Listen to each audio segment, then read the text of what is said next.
We're probably going to see him in a little while. The announcement coming amid two major developments in special counsel Robert Mueller's Russia probe. Mueller's team accusing former Trump campaign chairman Paul Manafort of lying to prosecutors about several major issues in a heavily redacted new filing. And federal prosecutors recommending substantial prison time for former Trump lawyer Michael Cohen for illegal payments allegedly directed by President Trump to two women who claimed they had had affairs with the president before he was president. Fox News Channel Chief National Correspondent Ed Henry is here to break it all down. Let's begin with Cohen. I was looking over the filing. It looks like most of it is about cheating the IRS for millions and millions of dollars, and the payment to the mistresses was very, very small, and people argue that that could be a personal expense since it came out of the Donald Trump's personal bank account. The best thing the president has going from right now is the mainstream media likes to blow up every development into the walls are closing in, he's finished. Right. And we heard that Michael Cohen was cooperating. He had had all of these hours behind closed doors with Mueller. He's really going to turn in the dirt. But instead, you're right, largely this was financial crimes we had heard about before, tax evasion, problems, no doubt, lying. Yeah. It shouldn't have happened. A lot of tax evasion. Okay. Millions of dollars. The new dimension with Cohen was a November 2015 contact he had with an alleged trusted source in Russia. Right. So that opened the door. Is this collusion? So far, there's no evidence it was collusion. It shows contact, communication, maybe some kind of a problem, but still, after all this time, no case of Russian collusion, which is where this started. So the allegation was that some guy up in the hierarchy over there in Russia contacted Michael Cohen and said, hey, you know, let's have synergy. Let's have synergy. Maybe we can help out the campaign. Maybe I'd like to meet the Trump at some point. Nothing ever materialized. But not evidence of collusion. The other key point you mentioned, campaign finance, in terms of paying off the women. Again, embarrassing, shouldn't have happened. You can talk about it all day, but it's not new. We've heard about it before, number one. And number two, think about the John Edwards case, where this essentially went away. And the president's going to make the argument these were personal funds. They were not campaign funds. Right. So while a lot of people are have to be screaming, reported. he directed a campaign finance violation, breaking the law, and that his business is going to be drawn in because the Trump organization didn't file all the right paperwork. But at the end of the day, it sounds like the president's not going to be. That's a filing and that's violation. not going to be an impeachable. That's very small ball. All right, Manafort quickly broke the deal that he had with the Mueller team. They accused him of lying and trying to cover up things. What was the main takeaway there? Is the president exposed by anything regarding Paul Manafort or not? One thing that I would raise. Let me start with the thing that's not that important. So they all of a sudden come up and say in this memo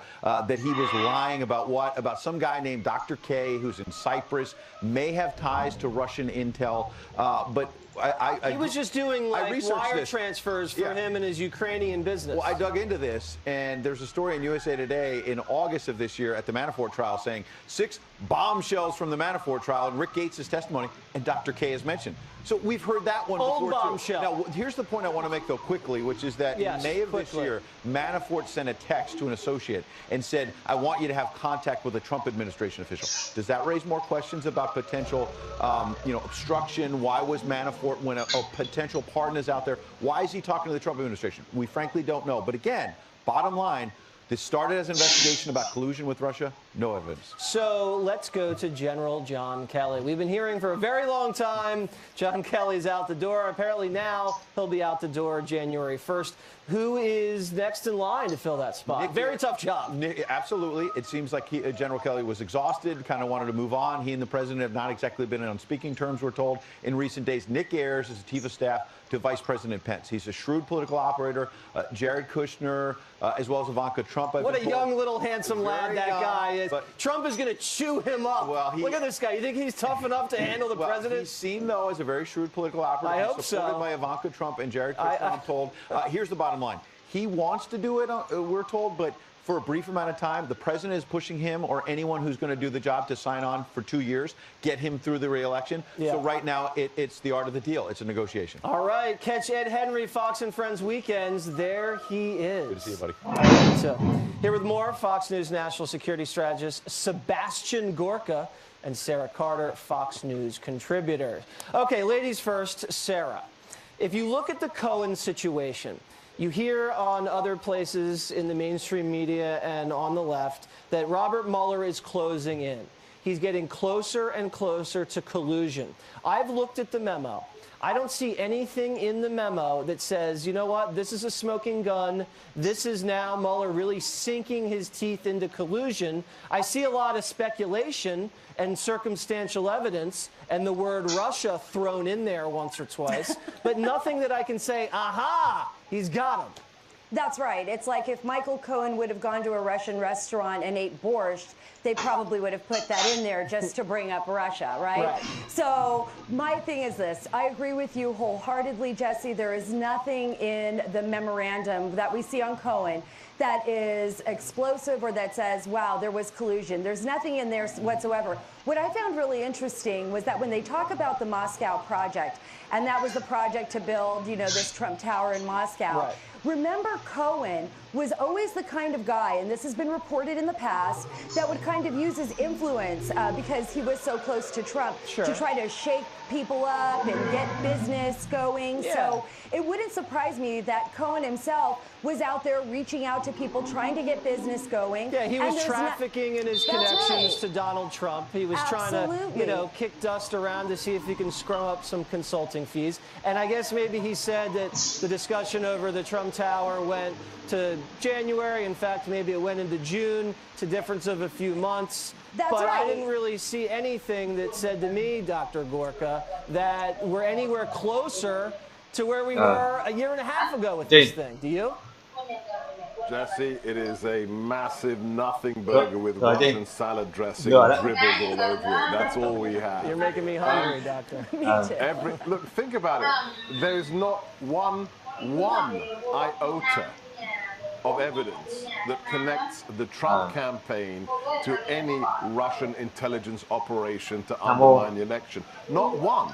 In 2 years and $35 million.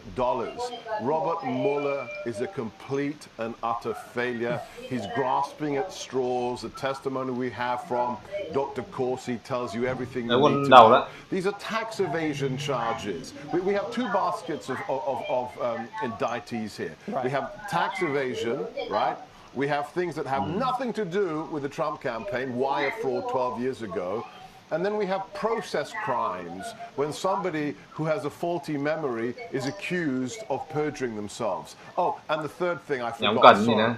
Robert Mueller has been successful in indicting Russian spies for being spies. Yeah, and they're never going to. We have not seen those guys frog marched back here into Washington, D.C. No, I don't think we ever were. You know, the special counsel, if you look at it, what happened in the 90s, Sarah, with the Clintons, and started with Whitewater and a land deal. Years and years and years later, it was about lying about sex. You saw the same thing in the Bush administration when they outed, allegedly, this woman for being a CIA agent. They spent years investigating that, Patrick Fitzgerald, and then they sent a guy to prison, and he wasn't even the guy that exposed her. It was Richard Armitage, Colin Powell's deputy, and then now we have a thing that starts with collusion and obstruction, and all we get are a campaign finance reporting violation and what, tax evasion on a few guys that don't have anything to do with the campaign? Well, I think what we're seeing here is that they weren't prepared, right? In any of these cases, they were in search of a crime. They didn't have a crime in their hands, so they went out looking for it. And now what we've seen over the last 2 years, Jesse, is more and more information surfacing actually on Hillary Clinton's campaign, on how the FBI and the DOJ handled this investigation, very egregious violations, possible malfeasance within the FBI Robert and DOJ. Mueller, then, I'll put this to both of you. Why can't and why hasn't Robert Mueller gone after some of the egregious violations on the other side, the people in the Obama administration that leaked and unmasked the Flynn Russian ambassador phone call, or the Hillary Clinton dossier purchase, and then FISA abuse? Why isn't he, if he's supposed to be looking into any crimes that arise from Russian interference, aren't those crimes that arise from the investigation into Russian interference? Jesse, why are 13 members of Robert Mueller's team Democrat donors? Yeah, he's stacked. This is a man. Right. You have to know one thing about this person. he shouldn't be investigating Donald Trump because of his own conflict of interest. The day before he was made special counsel by Rod Rosenstein, the day before, he interviewed with Donald Trump to get back his old job as the director of the FBI. Donald Trump said, "No, I need new blood. Sorry, but no thanks." How do you get to investigate the man who you crashed and burned in front of on your last job interview? How is that not a conflict of interest? Well, it is. And I think there's a two-tiered system of justice here that the American people, and this is why people are angry, Jesse. It's not necessarily about the fact that they're investigating Trump, although now that we have the evidence that we know that the dossier, we've been reporting this for years, has been unverified. And, you know, Christopher Steele was using Russians to gather this intelligence. He was paid for by the Hillary Clinton campaign and the DNC through Perkins Coie. But now that we have all of this mounting information, you know, out there and evidence, the fact that they're not doing anything is stunning. And I think the American people are frustrated. They're angry over $30 billion spent on this $1 million spent on this investigation, and there is nothing to show for it but taking down, you know, bad apples who lied to Congress. But how many people have lied to Congress? Yeah, I mean, James you'd have to Clapper lock up Clapper and Brennan and Comey himself Hillary. if you do that. And, So listen, I think after all this, I've looked at this. I'm going to tell the American people, I'm going to withdraw any pursuit of higher office. I will never run for Congress, Senate, the presidency, because once I get elected, they're going to have a special counsel, and they're going to catch me in a lie, any lie, because they will find a crime if they want to find a crime. And that's the truth. Once you have a special counsel, it's radioactive, and anything he touches, it's going down in flames. Dr. Gorka, Jesse, Sarah Carter. Robert Mueller is following an old principle from the Soviet Union. Show me the man, and I'll show you the crime. It's un-American. All right. Ladies and gentlemen, thank you guys very much. Thank you. Yesterday, James Comey testified on Capitol Hill behind closed doors. Today, we're finding out more about what was said. Fox News senior producer for Capitol Hill, Chad Pergram, joins me now. All right, Chad, what were the highlights of that interview?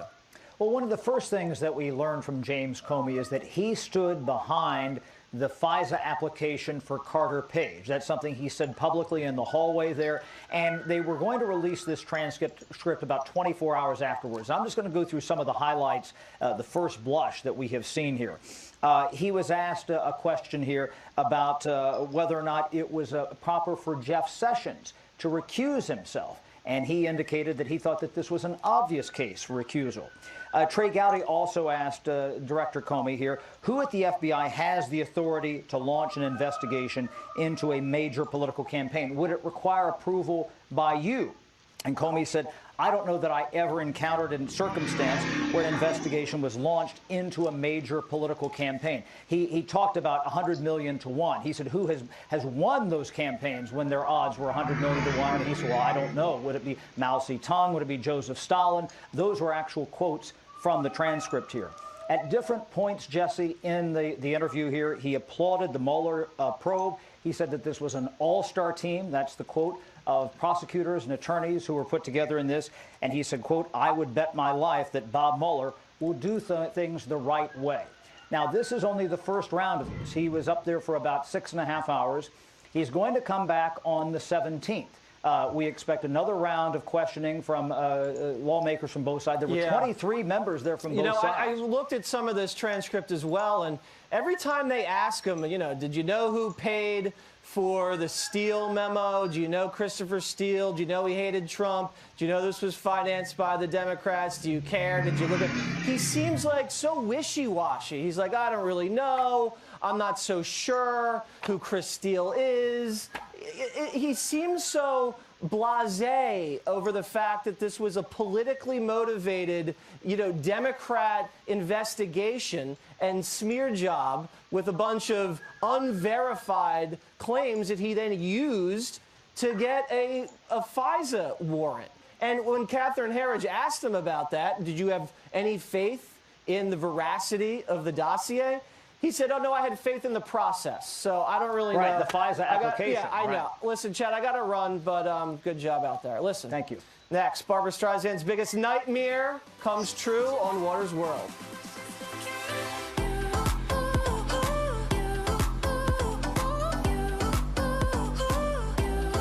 issuing tribute to the Prince of Darkness among the twinkling holiday decorations in the state capitol, citing freedom of religion. And if that's not enough, liberals are still taking aim at Melania Trump's festive and patriotic decorations, accusing her of powwowing with Russia over her use of red Christmas trees.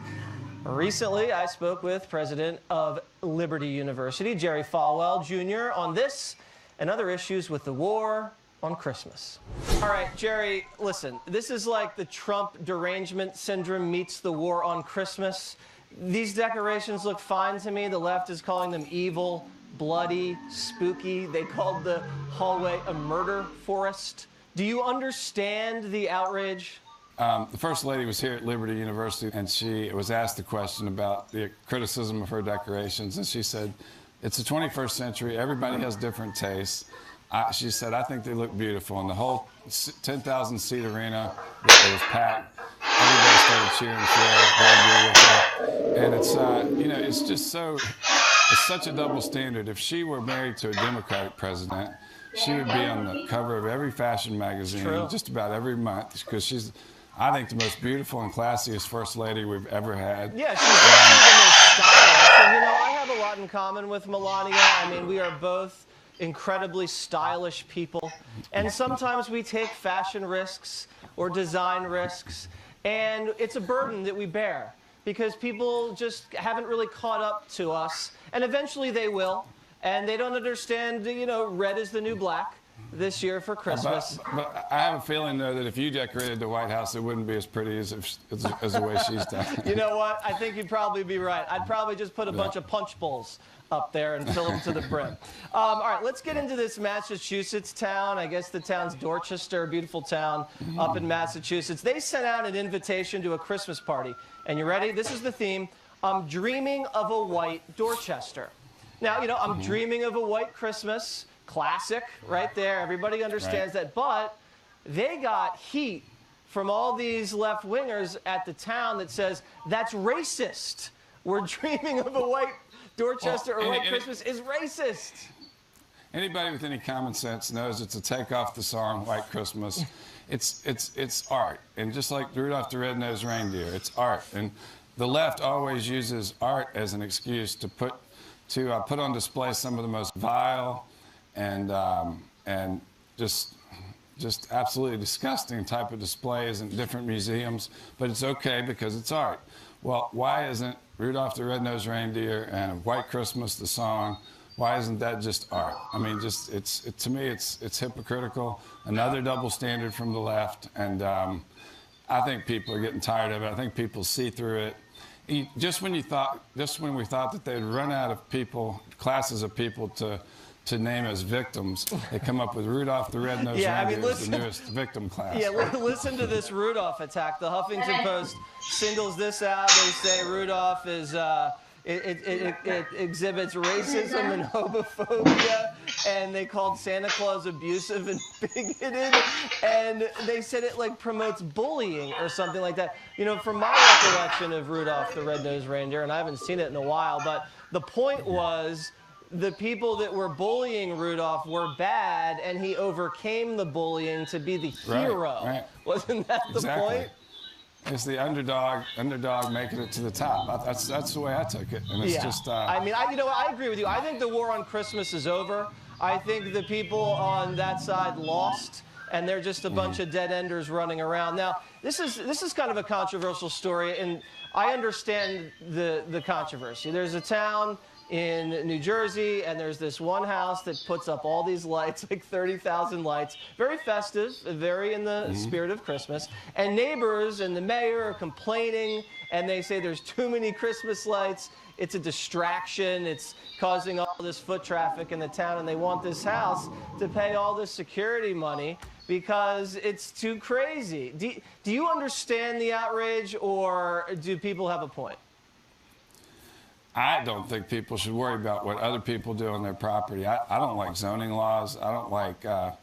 We spent over $1 billion here on campus the last 10 years, and we had to fight the city on so many different zoning matters where they tried to control us and tell us how we could do this and how big this sign had to be and how small this one had to be. And I just think they're good. I think it's un-American. I think we've gotten to a place where we let people who don't own any interest in property tell us what we can do with our property, and we're the ones that have paid for it. It's true. I'm surprised they're not even complaining that the Christmas lights promote global warming. I mean, that's where I would have assumed they would have complained. All right, that Jerry. house reminded me of Clark Griswold's house in the movie Christmas Vacation. Exactly. I wonder if he got grief for that one. Exactly. Hopefully no one got electrocuted like Clark. All right, Jerry, thanks very much. I appreciate it. And Merry Christmas. Great to be with you, Jesse. Merry Christmas to you. Up next, Duck Dynasty star Will Brazil. Police say the robbers were planning to take the hostages on their crime spree. They were on a highway heading to one of two banks targeted when they were cornered by police exchanging gunfire. 8 suspected robbers and 6 hostages between the ages of 13 and 60 were killed. At least 4 of the hostages were from the same family. Meanwhile, in Italy, 6 people died during a stampede at a nightclub. Most of the victims were minors attending a rap concert. A railing outside of the nightclub collapsed, causing people to fall over the ledge and others on top of them. Dozens were injured. Police are trying to determine if the use of pepper spray triggered the stampede. I'm Robert Gray, back to Watters World. I'm extremely happy with our country. We're doing better on the economy. Maybe it's the best economy we've ever had. They may be the best unemployment numbers and employment numbers that we've ever had. There are more people working in the United States right now at this moment than have ever worked in the United States by far. President Trump boasting about the booming economy, and he's not the only one. A recent Gallup poll found that 53% of Americans approve of Mr. Trump's handling of the economy. That's 8% higher than the average for any administration since Reagan. One man benefiting from the boom, businessman, reality TV star, and author of the new book, American Entrepreneur, Willie Robertson. He joins me now. All right, Willie, I didn't know this about you. I thought you were just handed this Duck Dynasty franchise, and you basically wrote it out. But you were a kind of a hard-working, young, scrappy entrepreneur as a young man. I was making some change on the side and building the. I made more than change. More than change. All right. I had a booming business.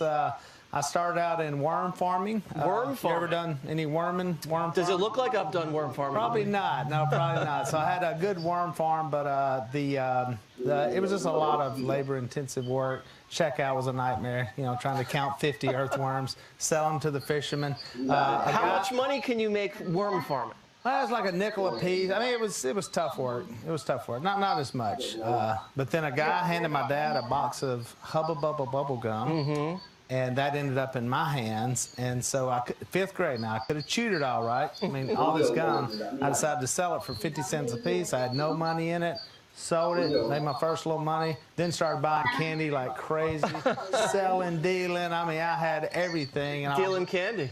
I was making hundreds of dollars, and the principal called me in and said concession stand sales were down, and he had to shut me down. So. The government always trying to crack down on the working man. I should have cut him in on the deal. You should have. Looking back, if I'd have had some real insight, I'd just cut him in on the deal. The Hubba Bubba tycoon. But we grew up with not a lot of money. So right. Dad was the duck calls. We were trying to get that off the ground, and we were. He was a commercial fisherman, so we did fish and ate a lot of fish and sold a lot of fish, and so I was always trying to make some extra money, and so that's why I ended up the CEO of the business. So I went back to Dad later in life, and I said, "Hey, remember all the candy stuff I did? And so how about I be the CEO?" And he agreed, and here we are. So now, have you noticed the business climate down south in your neck of the woods? Has it been really booming, as the president says? Have small businesses really taken off to the extent that we're hearing about across the country? I think so. I think the country, in my opinion, has a great sense of the economy, that there's money to be made, money in our pockets, and so our business certainly has been great. And it looks like the consumer confidence is up. So I think the president is. I think he's online, and that was one of the reasons that I thought he'd be a good president, was because of the business background. And so I really thought, man, we need somebody with some business background in the White House. Well, the president gives himself very high grades. Let's listen to how he assessed himself. I think I'm doing a great job. We have the best economy we've ever had. So where do you rank yourself? I would give myself, look, I hate to do it, but I will do it. I would give myself an A+. Is that enough? Can I go higher than that? Can I go higher than that? Kenny? I don't think so. That was like me in school, but in reverse. Is there anything lower than an M? Because I don't want to be there. But yeah, he feels good about the job he's done, huh? Yeah, he feels very good, very confident. And I think it helps when you have a former businessman in the White House because he really is cheerleading this economy. If you jawbone this thing and you look at the stock market and you look at the job creation, and even wages are up to the highest clip that they've been in almost a decade, that kind of megaphone from the Oval Office really juices optimism and just the raw sentiment out there. Right.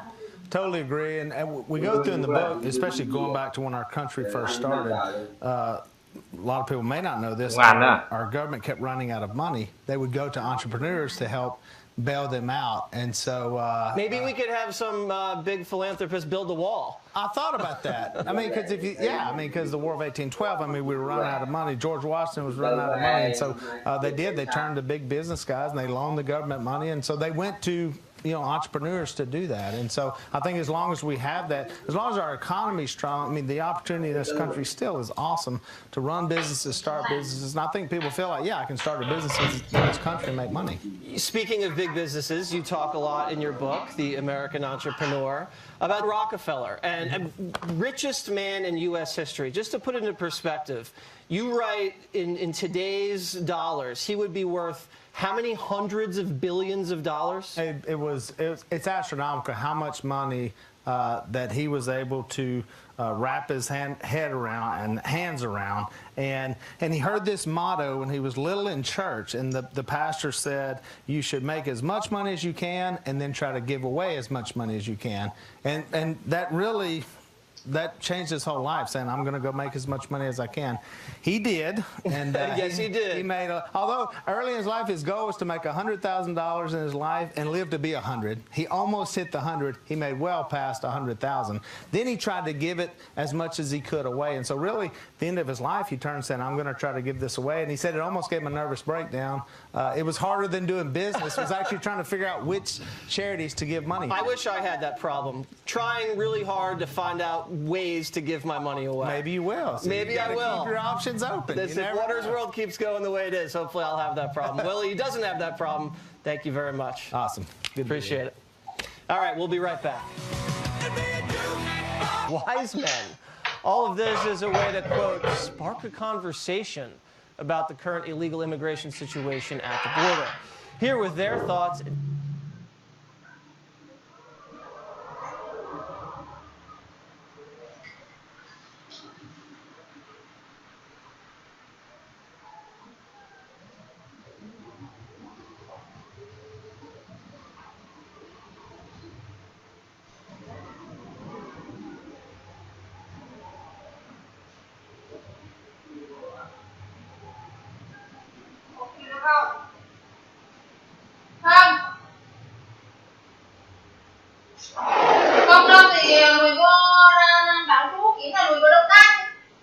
Còn anh trở sang đến chiều. That hate that's going on from the Democratic Party and Democrats that hate this sitting president. That's what they should be focused on instead of putting baby Jesus in a cage. Because Donald Trump didn't do that. That was done up under the Obama administration. What Donald Trump did, President Trump did, was follow the law. And it's really sad that I see these churches want to make a mockery of people's faith and religion and traditions. It's really, really sad. You know what would be really, really sad, guys? If some wise men came over and sprung little baby Jesus out of jail. You know, maybe in the night. You know, I'm not encouraging that, but I could see that happening where some people, you know, give little baby Jesus a jailbreak and set that baby free. But again, I don't encourage that, but it wouldn't surprise me if it happened. All right, Al Sharpton, I should call him the Reverend. I don't want to insult him.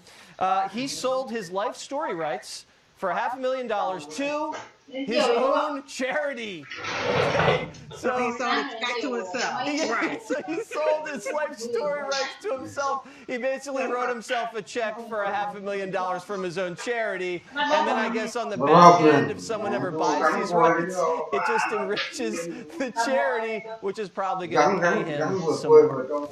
Isn't that misappropriation of funds? I mean, he's giving himself a kickback paddywhack to have more money in his pocket. How about he take that $500,000 and pay some of that, some to the IRS? Yeah, I mean, he does owe a lot of back taxes to the IRS still. I don't know, maybe the check's in the mail. Who knows?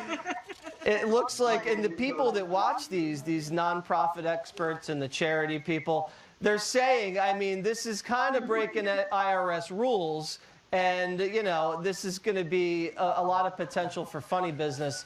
But Sharky's always been in the funny business game. All right, Kevin Hart was supposed to host the Oscars. He's no longer hosting the Oscars. Years ago, many years ago, he sent out a tweet saying this. Yo, if my son come home and try to play with my daughter's dollhouse, I'm going to break it over his head and say in my voice, stop that, that's gay. I don't even know if that's a joke or if he's trying to be funny, but they dug up a bunch of old tweets, and now he's canned from hosting. Okay, now, Jesse, now take a look at this here. Yeah. Why is the Oscars trying to make Kevin Hart apologize? They never made Jimmy Kimmel apologize for what he was doing. You know, they got him on videotape being a misogynist, a sexist, telling women to do certain things to his body parts. They didn't make him apologize for that, but they want to make Kevin Hart apologize. I don't understand that. And when do people have time to redeem themselves? A tweet from 10 years ago, you know everybody has evolved on that issue. Please, I mean, give me a break. Leave Kevin Hart alone. You know, I don't agree with Kevin Hart politically, but I do not agree that the Oscars should have made him apologize in order for him to be able to participate. It is funny you brought up Jimmy Kimmel. I mean, Jimmy Kimmel did a skit in blackface. You've had Joy Reid, the host over at MSNBC, say some pretty anti-gay things. We've had, I think Caitlin Collins is her name, over at CNN. One of their correspondents said some things in the past very anti-gay. Now, Kevin, he never really apologized because he didn't think he needed to, and he's been over this. And he said at one point, he said, stop looking for reasons to be negative. Stop searching for reasons to be angry. I'm a happy person. I've got love for everybody. You grow, you learn, you mature.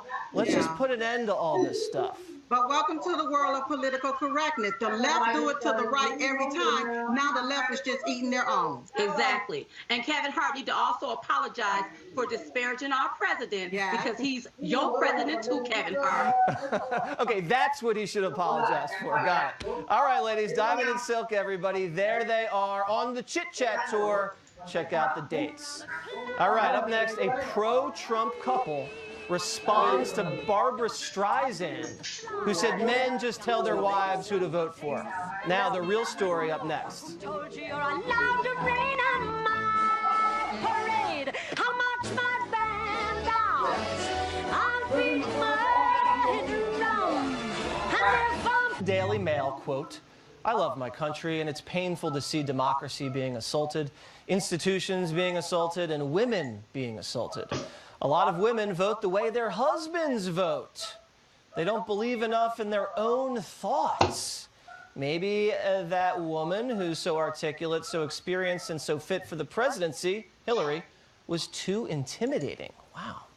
Holly and Chris Turner, married, who both support Donald Trump and voted for him, join me now. Okay, Holly and Chris, let's start with you, Holly. Did your husband tell you to vote for Donald Trump? Absolutely not, Jesse. I mean, I don't let my husband tell me what type of creamer to put in my coffee, never mind who to vote for. I mean, is this the stupidest thing Barbra Streisand has ever said? Well, it's a long list. But do we know of any woman who has actually said that she voted for the person that her husband told her to vote for? No one has come forward that I know of. I mean, she is stuck in the 1960s, but probably even farther back than that. I mean, I don't think in this day and age, in 2018, we have Beyonce, you have Hillary, all these powerful women and the Me Too movement and everything, that a husband can tell any wife who to vote for. I mean, I know so many husbands that are whipped themselves, Chris. They do everything their wives tell them to do. It's probably the reverse. I bet a lot of women told their husbands who to vote for. Did your wife tell you who to vote for? Yeah, when I heard this, or anytime I hear comments like this from talk show mavens or people like Barbra Streisand, I always cringe because I'm gonna go to the office or come home, and I know there's gonna be a conversation with this one about it because there'll be storm clouds raging. I mean, look, in our case, I remember back to July of 2015, right? Over a year before the presidential election. And she was hard selling me on Trump, not the other way around. Oh, she was selling you on Trump? Oh, yeah, hardcore. Well, okay. Oh, this is interesting. So it was the exact opposite. Did your wife convince you to vote for Donald Trump? Yeah, she was shaming me. She was really putting this hard, I went into docile mode. I didn't know what to do. I was pushing back hard. Who did you support before Donald? It was July. You weren't even thinking about it. Yeah, I was supporting, earning money and putting food on the table at the time, and she was telling me not only, was I going to be supporting Donald Trump, but that he was going to win the primary definitively, wow. and that he was going to beat Hillary Clinton. I mean, she had it all the way through to the end. Wow, you really, Holly, you called it from way early. I mean, Barb decided exactly the opposite in your marriage. I mean, totally, completely opposite of what her instincts told her. Now, when you hear something like that from Barbra Streisand about men telling their wives who to vote for and the women not being strong or independent-minded enough to make their own decisions, how does that make you feel as a woman? Well, look, I'm about facts, and I think Barbara's the one who's focusing on